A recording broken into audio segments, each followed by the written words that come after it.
So an event occurred in America that is happening all too common, all too often. There was a man who walked into a place, or his former place of employment, and decided to slaughter his coworkers.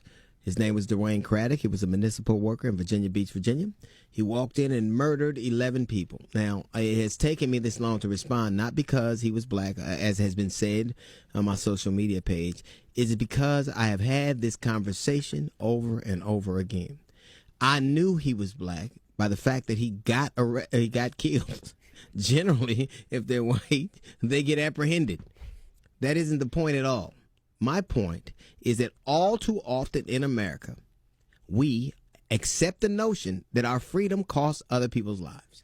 That it is acceptable that because we have a Second Amendment, that somebody else can walk in and have access to weapons they shouldn't have and slaughter people who are just going to work, or going home to pick up milk after work, or going to pick a daughter up from. All those people wanted to do was probably go to a job that they necessarily didn't love and come home. That's it.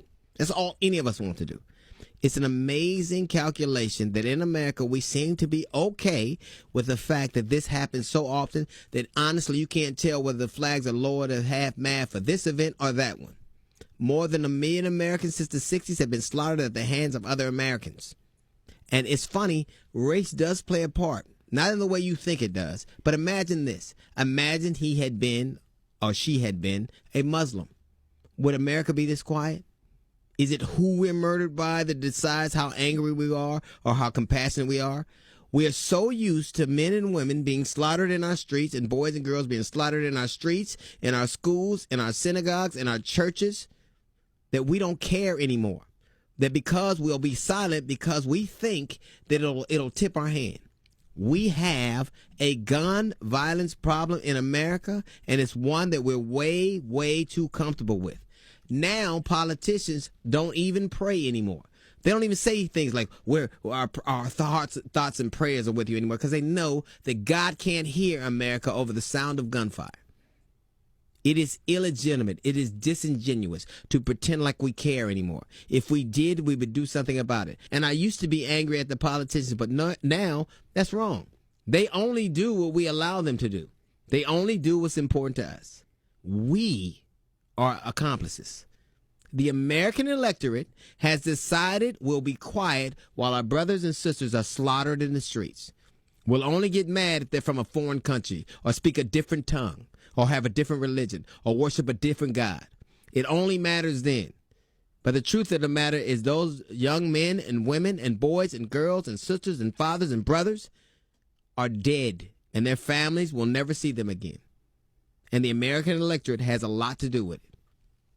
Are you really trying to say that an evolved society says it's okay, this is the price of freedom, to watch people being slain in the streets like this, to watch our children not be able to go to school or to a movie or to a mall? They can't go anywhere. It's funny now, we're accustomed to people being slaughtered in our places of worship, the place you go to get away from everything. I used to think that the politicians were cowards. I used to think they were beholden to the gun lobby. I used to think that they weren't brave enough. They wouldn't risk anything. I used to think it was them. It is us. They are a reflection of who we are.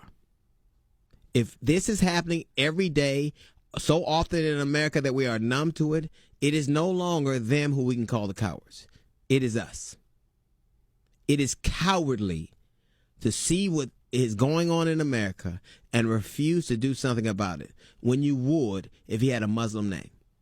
You would if he were a different color. You would if he worshiped a different God. Either we love America and the people who reside here, we love the people that we work with or we worship with or we are entertained with, or we don't.